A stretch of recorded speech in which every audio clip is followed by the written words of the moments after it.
میں کہوں گا میرا بیٹا میرا بلاول مجھے یاد ہے جو نکر میں کھیلتا تھا, مجھے وہ دن بھی یاد ہے جب اماں ناراض ہوتی تھی تو یہ کونے میں کھڑا کرتی تھی, تو آنسو بہاتا تھا, ہم پہنچتے تھے, مجھے یاد ہے. میرا بیٹا آج 4 اپریل ہے, آج تم شہید ذوالفقار علی بھٹو کی برسی منا رہے ہو جس نے اس ملک کو آئین دیا. کتنی ستم ظریفی ہے کہ بھٹو کا نواسا آج مارشل لاء کی دھمکیاں دے رہا ہے. وہ آئین دے رہا تھا, یہ مارشل لاء کی دھمکیاں دے رہا ہے. یہی فرق ہے بھٹو کی پیپلز پارٹی کا اور زرداری کی پیپلز پارٹی کا.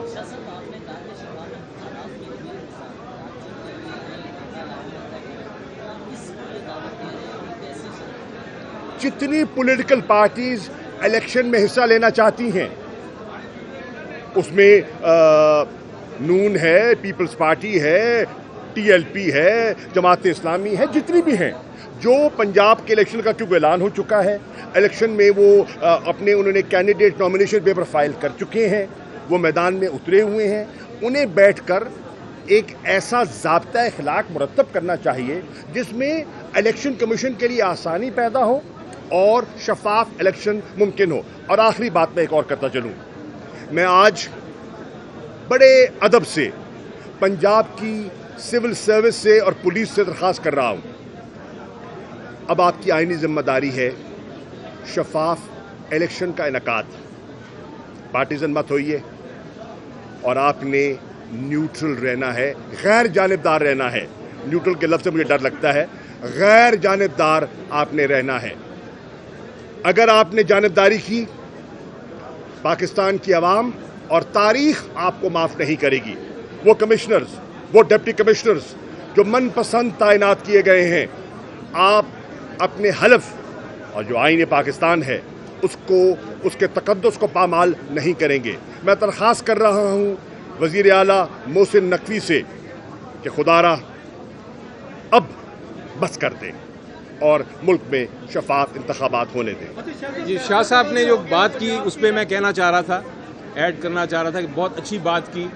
ڈائلاگ کے لیے ہم اب بھی تیار ہیں اور میرا خیال ہے کہ یہ بہت ایک اچھی تجویز ہے پولیٹیکل پارٹیز کو کہ کوڈ آف کنڈکٹ کے مطابق الیکشن میں آپ حصہ لیں. تو تھینک یو, یہ کہنا آپ نے بہت.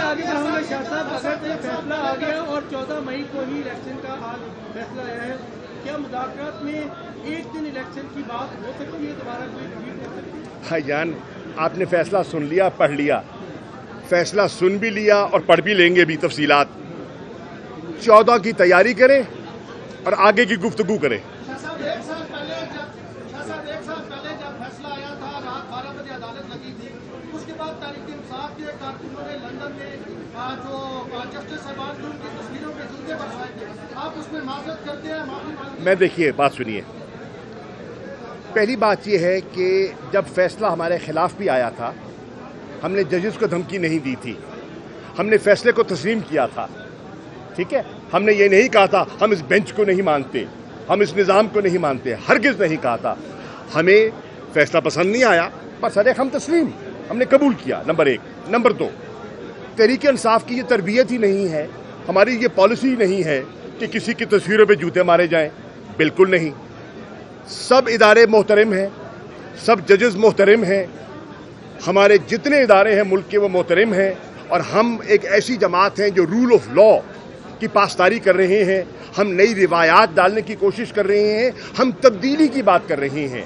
اگر ہم تبدیلی کی بات کر رہے ہیں تو ہمیں اس سوچ کو بھی تبدیل کرنا ہوگا. ایمرجنسی کی بھی یہاں بات ہوئی کچھ دن پہلے کہ ملک میں ایمرجنسی کے دفن ہو گئی ایمرجنسی دفن, نظریہ ضرورت دفن, سازشیں دفن, آئین زندہ باد.